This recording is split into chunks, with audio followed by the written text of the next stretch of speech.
क्या आपने कभी किसी अजनबी को देखा और आपके भीतर की शांति गहराने लगी?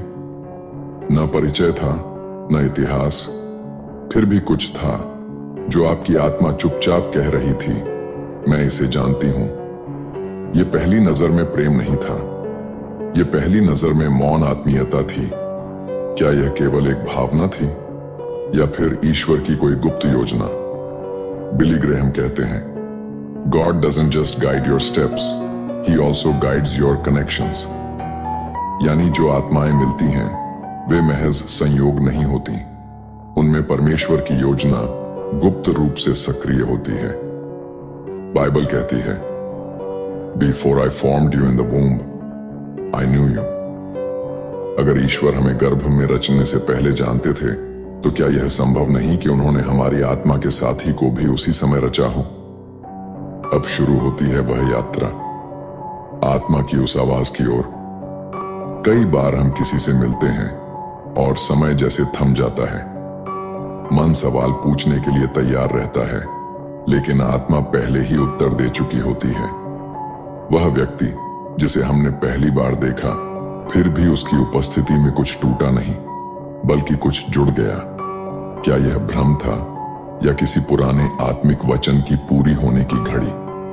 पहला संकेत, जब आत्मा उसकी उपस्थिति में शांत हो जाए, peace beyond understanding and the peace of God which surpasses all understanding will guard your hearts and your minds in Christ Jesus. आपने देखा, कोई मुस्कुराया, कोई एक नजर में ऐसा लगा जैसे वर्षों से पहचान है। उस व्यक्ति की उपस्थिति में मन उलझा नहीं, बल्कि आत्मा स्थिर हो गई। कोई शब्द जरूरी नहीं थे, कोई परिचय भी नहीं, लेकिन भीतर कुछ धीरे से बोला, ये वही है। कैसी होती है यह शांति? यह वह शांति होती है जो हमें सुरक्षित महसूस कराती है, जहां कोई दिखावा नहीं, बस मौन समझ होती है, जहां आप थकते नहीं, बल्कि भीतर से ऊर्जावान हो जाते हैं। बिली ग्रेहम कहते हैं, True peace is not found in the absence of trouble, but in the presence of God, sometimes through someone He sends. ऐसे लोग जिनकी उपस्थिति केवल शांति लाए, कोई मांग ना करे, लेकिन आत्मा को प्रभु की ओर पास ले जाए, वही संकेत होते हैं कि यह आत्मा आपकी आत्मिक यात्रा में भागीदार है। क्या यह संबंध सांसारिक है? नहीं, यह आत्मिक है। कोई प्रेमी नहीं, कोई मित्र नहीं, बल्कि वह व्यक्ति जो आपकी आत्मा को सुनता है बिना कहे। बाइबल के पात्रों को देखिए, यूसुफ और मरियम, दाऊद और योनातान। उनका संबंध आत्मा से था, उद्देश्य से था, परमेश्वर से था। और क्या होता है ऐसे मिलन के साथ? आप अभिनय करना छोड़ देते हैं, आप अपनी आत्मा की सच्चाई में जीने लगते हैं, आपको अपने भीतर की आवाज सुनाई देने लगती है, क्योंकि सच्चा आत्मा संबंध आपको आपके भीतर के ईश्वर से मिलाता है। अंत में एक आत्मिक विचार, क्या आपने कभी ऐसा अनुभव किया है? किसी व्यक्ति की मौजूदगी में आपकी आत्मा ने विश्राम पाया हो? क्या कभी किसी की नजरों ने आपके भीतर की हलचल को थाम लिया हो? अगर हां, तो हो सकता है आपने उस आत्मा को पाया हो जिसे प्रभु ने आपकी आत्मिक यात्रा के लिए नियुक्त किया हो। उसकी मौजूदगी में आत्मा को शांति मिली थी और अब उसकी अनुपस्थिति में आत्मा टूट रही है। क्या यह बिछड़न मेरी आत्मा की हार है या फिर यह प्रभु की कोई छुपी हुई तैयारी? क्या आत्मा से आत्मा का बिछड़ना केवल दर्द है या ईश्वर की ओर एक अगला कदम? बिली ग्रेहम कहते हैं, God sometimes removes people from your life to protect you. Don't run after them. यानी हर अलगाव नुकसान नहीं होता, वह ईश्वर की योजना का भाग होता है। बाइबल कहती है, For everything there is a season, a time for every purpose under heaven. सबोपदेशक 3:1। अगर मिलन समय के अधीन है, तो बिछड़न भी ईश्वर की समय रेखा का एक अध्याय हो सकता है। दूसरा संकेत, जब कोई व्यक्ति आपकी आत्मा की यात्रा में सही समय पर आता है और चला जाता है, divine timing. He came when I needed him most and left before I understood why. आपने कभी ऐसा महसूस किया है जब आप भीतर से टूट चुके थे या अकेलेपन के गहरे अंधेरे में भटक रहे थे और तभी कोई आया, उसने कुछ नहीं किया, सिर्फ था। उसकी मौन उपस्थिति ने आपको भीतर से थाम लिया। The Lord is close to the broken-hearted and saves those who are crushed in spirit। वह व्यक्ति जैसे प्रभु का एक दूत था जो सिर्फ उस एक कालखंड के लिए भेजा गया था और फिर वह चला गया, किसी उत्तर के बिना, किसी कारण के बिना।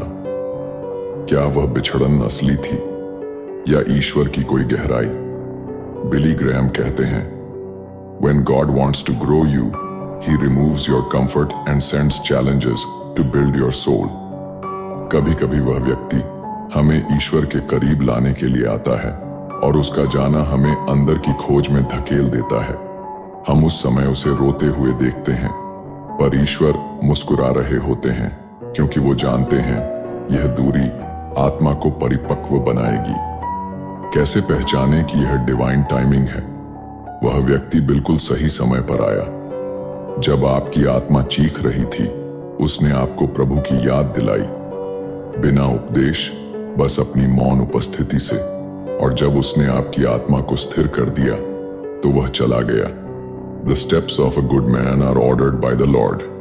उसका आना और जाना दोनों योजनाबद्ध थे। बाइबल में उदाहरण, जब एलिय्याह भविष्यवक्ता गहरे अवसाद में थे, तब प्रभु ने उनके लिए एक दूत भेजा जो उन्हें खाना देता है, विश्राम करवाता है। एक राजा 19:5-7 में लिखा है, A messenger touched him and said, Get up and eat। और फिर वह दूत चला गया।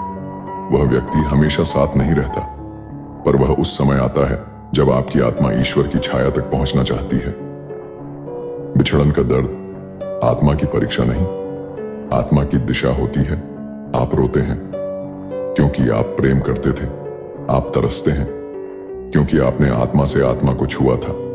लेकिन अगर यह रिश्ता ईश्वर की योजना का हिस्सा था, तो उसका जाना भी आपकी आत्मिक यात्रा की दिशा को बदलने आया है। Weeping may stay for the night, but rejoicing comes in the morning। भजन संहिता 30:5। इस बिछड़न में क्या करें? शांति से बैठें, उसकी स्मृति को धन्यवाद में बदलें और प्रभु से कहें, हे परमेश्वर, मैं नहीं समझता कि क्यों, लेकिन मुझे विश्वास है कि तू मुझे छोड़ नहीं सकता, क्योंकि वही आत्मा जो आपके जीवन में आई थी वो कोई संयोग नहीं थी। और अगर उसका जाना भी आपको ईश्वर की ओर मोड़ रहा है तो यह भी आशीष है। क्या यही सोलमेट था? और क्या वह दोबारा आएगा? शायद नहीं, क्योंकि सोलमेट का कार्य हमेशा साथ रहना नहीं होता, बल्कि आपकी आत्मा को प्रभु की योजना की ओर जागृत करना होता है। बिली ग्रेहम कहते हैं, God never takes away something from your life without the intention of replacing it with something better। आत्मा से आत्मा का सवाल, क्या तुम मेरी आत्मा की कहानी में एक पृष्ठ थे या पूरी किताब? और परमेश्वर मुस्कुराकर कहते हैं, वह एक अध्याय था, अगला अध्याय मेरी ओर ले जाएगा। जब वह आया था मैं टूटा हुआ था, जब वह गया मैं भीतर से बड़ा हो गया। लेकिन जब मैंने किसी को पाया जिससे मिलकर मेरी आत्मा सेवा करने लगी, तब मैंने पहली बार जाना कि आत्मा की असली पहचान क्या है। बिली ग्रैहम कहते हैं, You were not saved to sit and soak, you were saved to serve। और कई बार परमेश्वर आपके जीवन में ऐसी आत्मा भेजता है जिसके साथ मिलकर आप सेवा में बदल जाते हैं। बाइबल कहती है, Two are better than one, because they have a good return for their labor। जब दो आत्माएं प्रभु की योजना में एक साथ आती हैं, उनका मिलन केवल भावनात्मक नहीं, आत्मिक कार्य का साझेदारी बन जाता है। तीसरा संकेत, जब कोई आपकी आत्मा को सेवा, उद्देश्य और आत्मिक विकास की ओर अग्रसर करे, शेयर्ड डिवाइन पर्पस। आप सोचते थे कि सोलमेट केवल वह होता है जिससे आप प्रेम करते हैं, लेकिन अचानक कोई आता है जो केवल प्रेम नहीं बल्कि सेवा, आत्मत्याग और प्रभु के उद्देश्य की लौ जलाता है। आप साथ बैठते हैं और विषय होता है प्रभु की योजना, दूसरों की मदद, आत्मिक बढ़ोतरी, iron sharpens iron and one man sharpens another. ऐसा व्यक्ति ना आपको नीचे गिरने देता है, न अपने जैसा बना देता है, बल्कि वह आपको ईश्वर के और निकट खींचता है। कैसे पहचाने ये संकेत? उसके साथ आप गहरे विषयों की बातें करते हैं। आपके बीच की बातचीत प्रभु की सेवा, दूसरों की भलाई, ध्यान और आत्मिक जागरण के विषयों पर होती है। आप दोनों मिलकर एक ही दिशा में चल रहे होते हैं। प्रभु की ओर बिली ग्रैहम कहते हैं, When two believers are in harmony with God's will, their unity becomes a testimony. Bible से एक प्रेरक जोड़ी, पौलुस और तिमुथियुस। तिमुथियुस सिर्फ पौलुस का शिष्य नहीं था, वह उसका आत्मिक सोलमेट था, जिसके साथ मिलकर पौलुस ने प्रभु के राज्य को फैलाया। I have no one else like Timothy, who genuinely cares for your welfare. वह सिर्फ साथ नहीं चला, उसने पौलुस के साथ साझा आत्मिक उद्देश्य में हिस्सेदारी की। जब दो आत्माएं एक ही उद्देश्य के लिए जलती हैं, तो संसार बदलता है।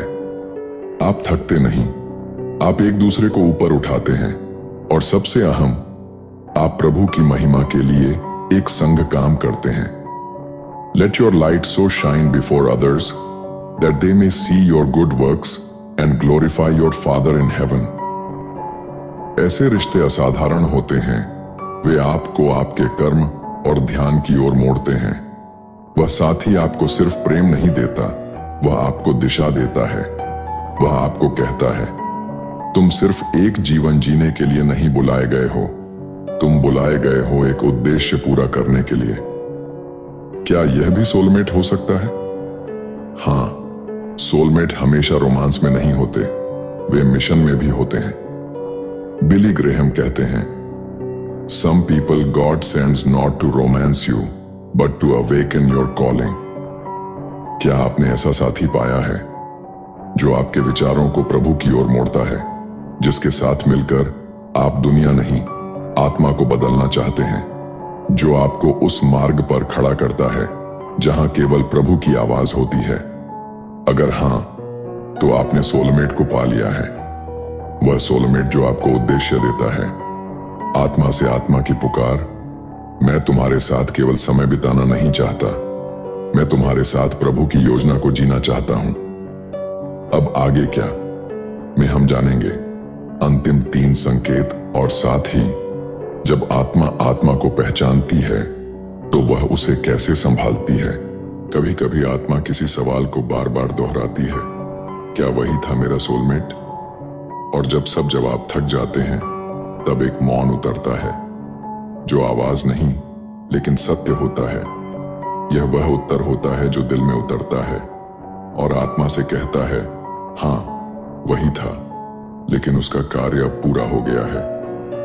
बिली ग्रैहम कहते हैं, God's silence is not his absence, it is his presence in depth.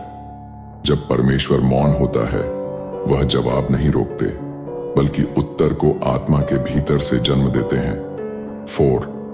आत्मा की चुप्पी में पहचान, साइलेंट नोइंग। आप किसी की आंखों में देखते हैं और आत्मा कहती है, हम पहले भी मिल चुके हैं। शब्द नहीं होते, प्रमाण नहीं होता, लेकिन आत्मा में एक शांति होती है, जैसे वह कह रही हो, यह नया मिलन नहीं, यह पुनर्मिलन है। My sheep listen to my voice. I know them and they follow me. आपका सोलमेट वह नहीं जो सबसे ज्यादा बातें करे, बल्कि वह है जिसकी मौन उपस्थिति आपके भीतर ईश्वर की आवाज जगा दे। बिली ग्रैहम कहते हैं, Some people bring peace not by words but by presence. जब आप किसी की उपस्थिति में शांति महसूस करें, प्रश्न शांत हो जाएं और आत्मा रुक जाए, तो समझिए यह आत्मा की चुप्पी में पहचान है। 5.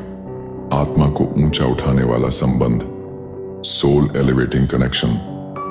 बहुत से रिश्ते आपको भावनात्मक सुरक्षा देते हैं, कुछ रिश्ते आपको कंपेनियनशिप देते हैं, लेकिन बहुत कम रिश्ते आपकी आत्मा को ऊंचा उठाते हैं। But those who hope in the Lord will renew their strength. They will soar on wings like eagles. यशायाह 40:20। ऐसा साथी आपको बार बार प्रभु की ओर मोड़ता है, आपके जीवन के उद्देश्य को उजागर करता है और आपको उस आत्मिक ऊंचाई तक ले जाता है जहां आप पहले कभी नहीं पहुंचे थे।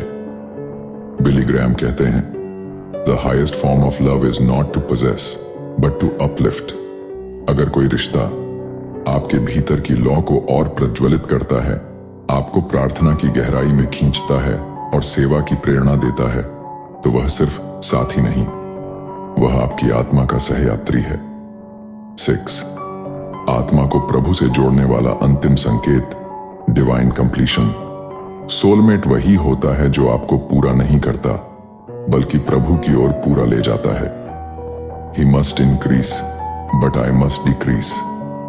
जब आप किसी के साथ होते हैं और आपका ध्यान उस व्यक्ति से हटकर प्रभु पर केंद्रित हो जाए, तो समझिए वह आत्मा प्रभु द्वारा भेजी गई थी।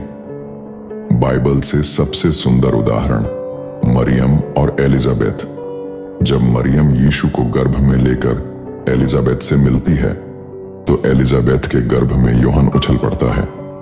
As soon as the sound of your greeting reached my ears, the baby in my womb leaped for joy। लूका 1:8। ये आत्मा की स्पंदन थी, सोलमेट्स नहीं, बल्कि आत्मा से आत्मा का मिलन। एक ऐसी पहचान जो किसी ने नहीं देखी, सिर्फ आत्मा ने जानी। तो अब जानिए असली सोलमेट कौन है, जो आपकी आत्मा की ऊर्जा से मेल खाए, जो प्रभु के समय पर आए, जो आपकी आत्मा के मिशन में साथ चले, जो मौन में पहचाने, जो आपको ऊपर उठाए और जो अंततः आपको प्रभु के करीब खींचे। वही है आपका सच्चा आत्मा संगी।